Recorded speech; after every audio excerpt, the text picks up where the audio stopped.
chong uman wasa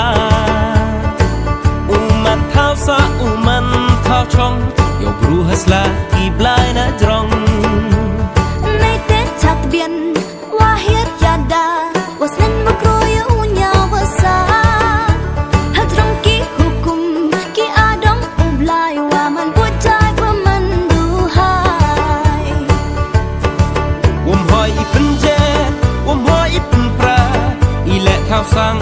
ile thao ma hadrong ido ipran yong tha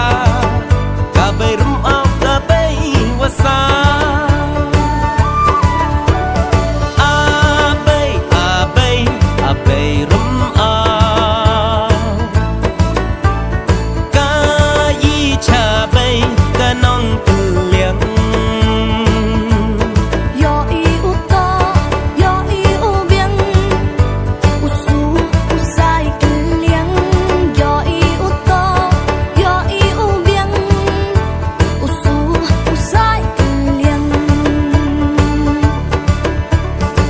đặc thì yong pha a bay rum ao we yo yu u ya bur cha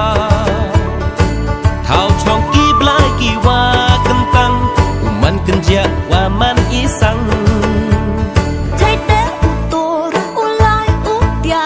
lam da ka khat lam biang ka nya u li wit u li chan to i bat ni to i bat nya cha ki klo lang do ki klo lang pum ki pangam pajia ki bia ki sum ka thwai wa la ngen ta la wer i chrong ka sim tru he te wa chong a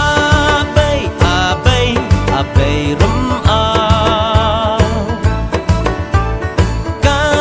yi cha bay ka nong tu liang